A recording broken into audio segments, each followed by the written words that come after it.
Is Iceland worth the hype?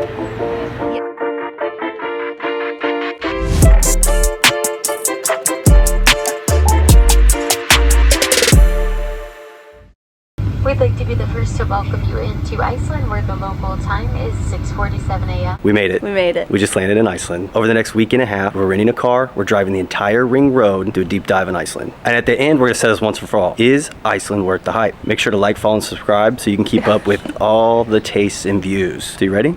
Let's go. Let's go.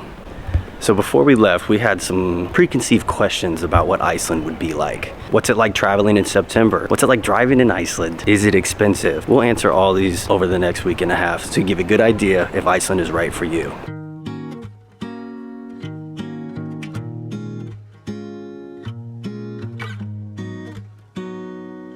Sky Lagoon. Sky Lagoon. We just drove from the airport. Let's go check it out.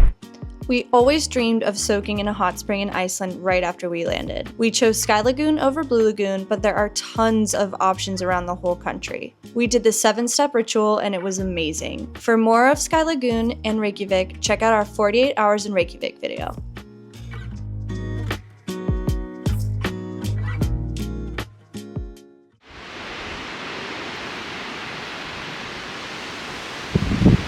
We're snorkeling, Sylfra. We're snorkeling.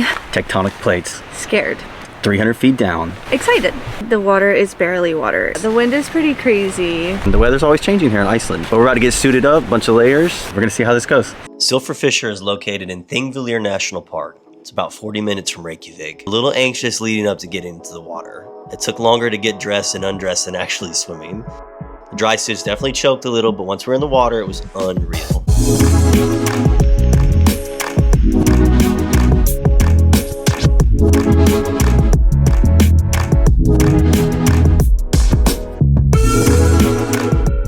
It's cold, really cold. Honestly, you go numb so quick in the face you don't even notice it. The fissure is glacier water that actually runs between two tectonic plates. The only wildlife you'll see is the green moss, aka troll hair. This is a one-of-a-kind experience. I don't know where else in the world you can do this. I was good and then I pulled out. I don't know if it was ever good. After we thawed out in the car, we hit some of the main spots in the Golden Circle. We saw the bright blue Brewerfoss, the massive Gullfoss, and Sojid, a nature preserve that was so peaceful and we had the whole thing to ourselves.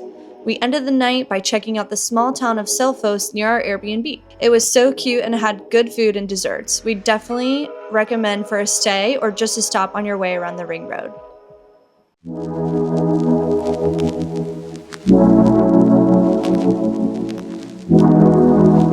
We are making our way along the ring road to Vik. We did a pit stop right now in Seljalandsfoss and another one that starts with the G, and I'm not even going to try to butcher it.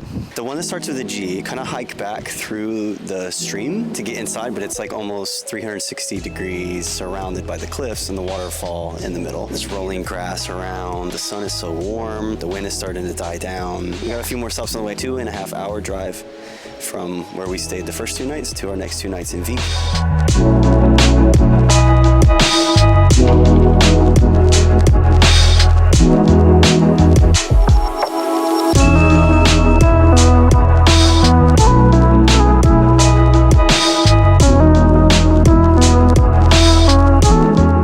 On the way to Vik, we saw Skogafoss, which was iconic and so big, and we hiked up top, but then we saw my favorite waterfall in all of Iceland, Vernafoss. It's right next to Skogafoss, but no one was there. It's definitely a hidden gem.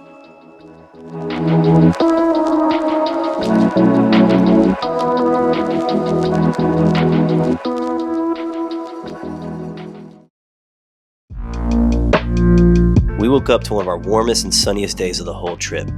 Vik is so cute, so awesome. We probably could have spent a whole week here, and I can see why people stop at the Southern Loop.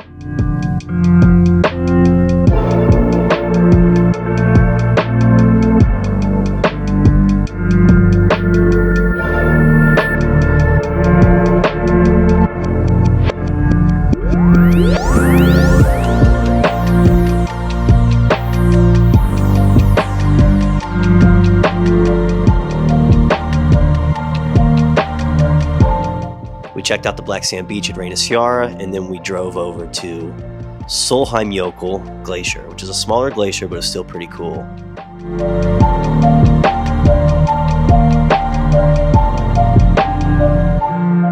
Then we drove over to Dýralíð Cliffs. Now this is where the puffins would be, but you're gonna miss out in September seeing the puffins. Honestly, a pretty chill day and one of our favorites.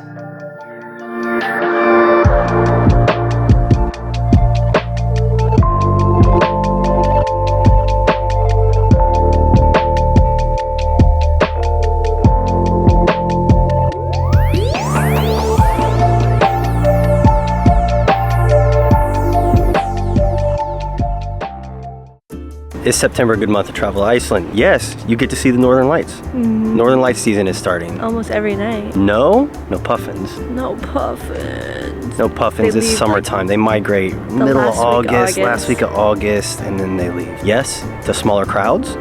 Way smaller crowds. Shoulder season is the way to go here. With the crowds going down, the chance to see the Northern Lights and snow, I think it's a really good time for you to travel to Iceland. I think so too. We stayed in Vik for 2 nights, making our way around the ring road. We took Jesse's mom out for her birthday to Black Crust Pizza. I guess I was misinformed. I thought the black crust came from the lava for some reason, but it's just activated charcoal from coconuts. Still good, but not as cool as I thought it was gonna be. I recommend pizza number 5, and we got that one on sourdough. It was supposed to be on black crust, but you can kind of flip-flop, do whatever you want. But the Icelandic cheeses were delicious. We also got the number 1 on the black crust with the langoustine. I liked it. It was really fishy though, but still good.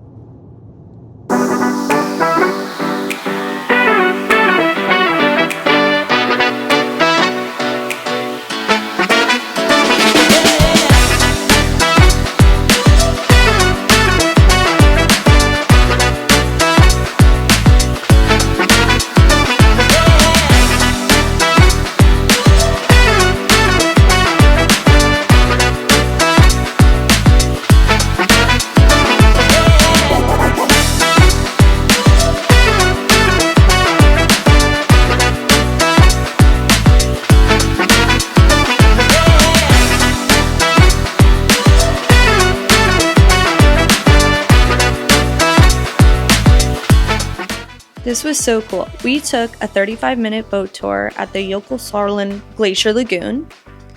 It was unreal. I've never seen anything like that in my life, and there were so many seals. Our tour guide was really great too. She gave us all these cool, interesting facts about the area, and we even got to hold 10,000-year-old ice.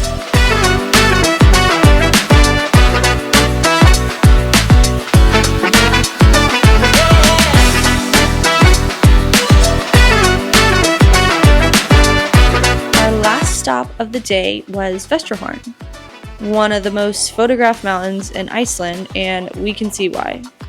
You do have to pay to get in, but I'm so glad that we did. And it was golden hour when we got there, and with the black sand beach against these mountains, it was absolutely unreal.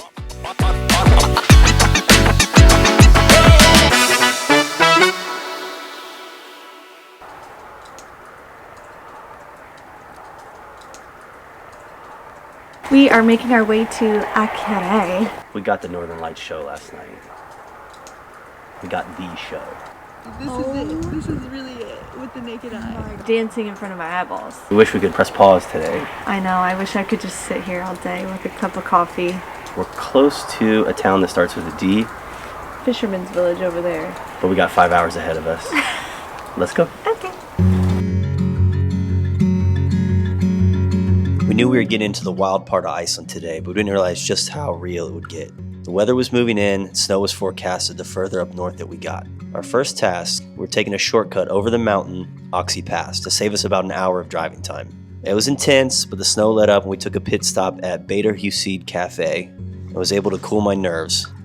You better pack your driving skills when renting a car in Iceland.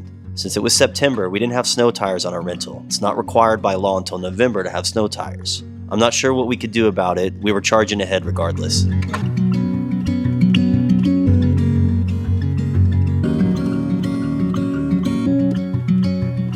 We missed so many stops today because of the weather. Dettifoss, Studegill, but we were able to see the hot spring caverns Grotagia, where Jon Snow and Ygritte hung out. The snow was getting thicker by the hour. Some spots we were chugging along at about 25 miles an hour. The sun was going down. It was a complete whiteout. Hours left to go. Cars were starting to pull over because of the snowstorm. I wasn't sure we would even make it to our next stop tonight. We are in Akureyri.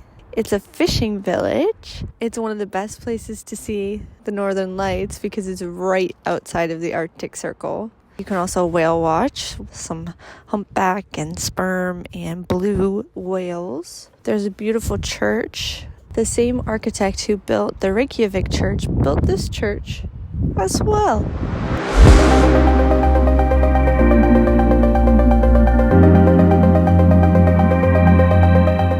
You know we had to hit another hot spring in Iceland. This is Forest Lagoon in Akureyri. Check out this drinking water fountain, glacier water in the hot spring.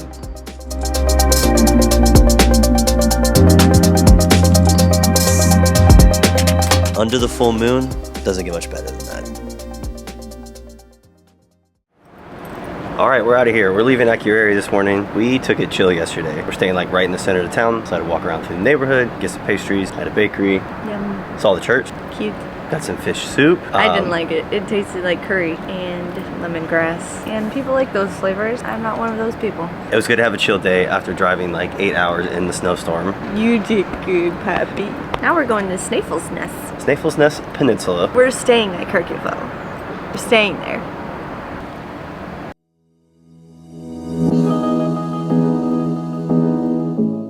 This part of the drive was full of Icelandic horses, and they are truly one of a kind. They were brought over by Viking settlers 1,000 years ago, and there are over 40 different colored horses. The way they look at you feels like they're looking into your soul. We got close a few times, but honestly, I was a little too scared to pet them, and I was just fine admiring their beauty from afar.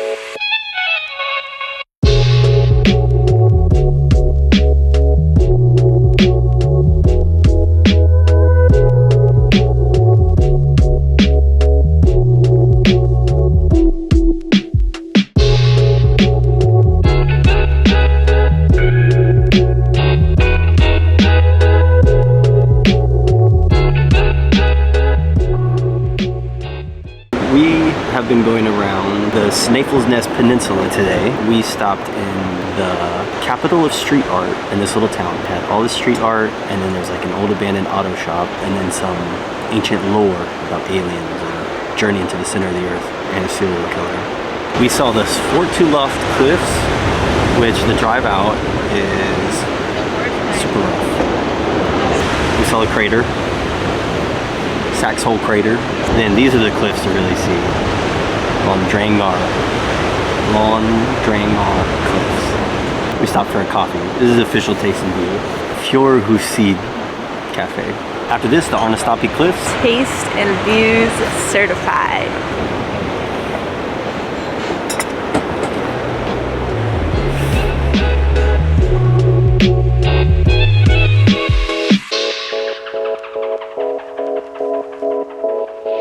We kept the taste and views going. We stopped at this little fish and chips joint called Frista, and they actually did sweet potato chips, which was not normal, but it really worked well.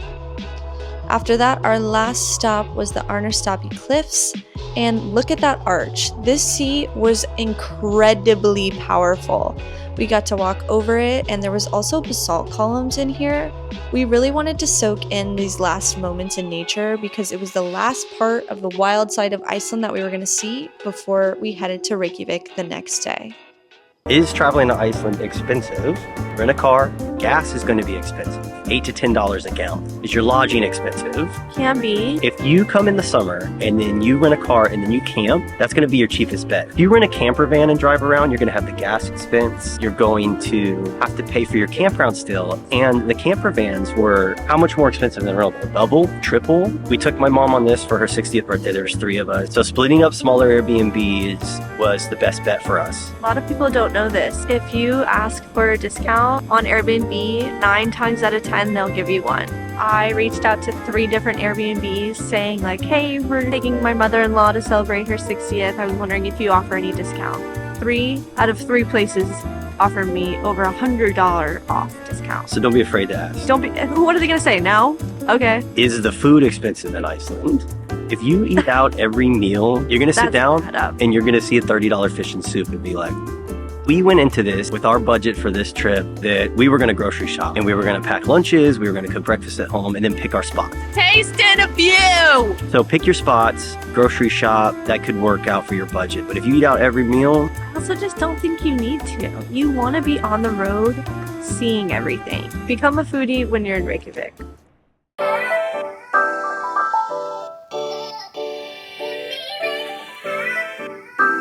Okay, we've made it to Reykjavik. Iceland has been heavy on the views. It's time to check out the tastes.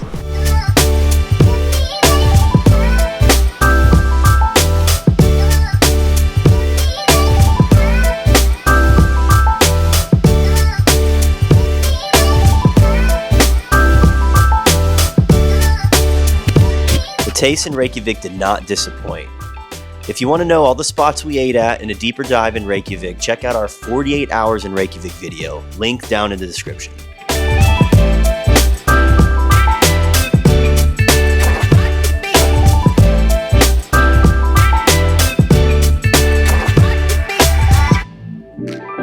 We just ate our bagel sandwiches and creme brulee donut at Daig. We had the cock yesterday for the burger and the chicken sandwich. Good, but if you're gonna do one, definitely do Daig. That was yummy. Now we are heading to Sea Baron for some linguine soup.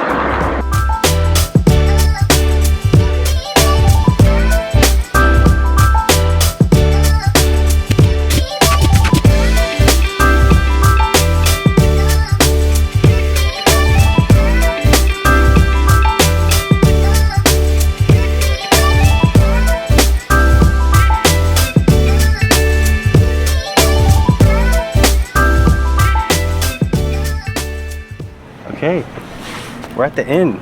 The big question, is Iceland worth the hype? Yes. Yes, of course it's worth the hype. This place holds up 100%. We saw so many things we wanted to see, and there were so many things that revealed themselves. If you didn't even make a list, if you just showed up, rented a car and drove around, You'd be happy. you would be happy. We were here for 11 days. You could come back and see a whole new 11 days You could worth stay of in stuff. one town for 1 month and still be like, oh my gosh. This place 100% holds up to the hype. Put it on your bucket list. You need to come here. That's it. Must do. That's Especially if you like nature, absolutely. If you want to be happy, visit Iceland. It's such a peaceful place. It's such a calm place to get in touch with nature. You can feel the edge of the earth out here. You're on the cusp of where people shouldn't live, and they do. They've been surviving for hundreds of years. Vikings came here 1,000 years ago. They're out here still surviving. It's crazy. One of a kind. Jaw-dropping. Another planet. Beautiful. Come to Iceland. We saw. We ate. We almost conquered it all. We didn't even scratch the surface. Iceland, the unconquerable destination. Ooh. You can't do it all in one trip. Can't. Oh well, just means we'll have to be back.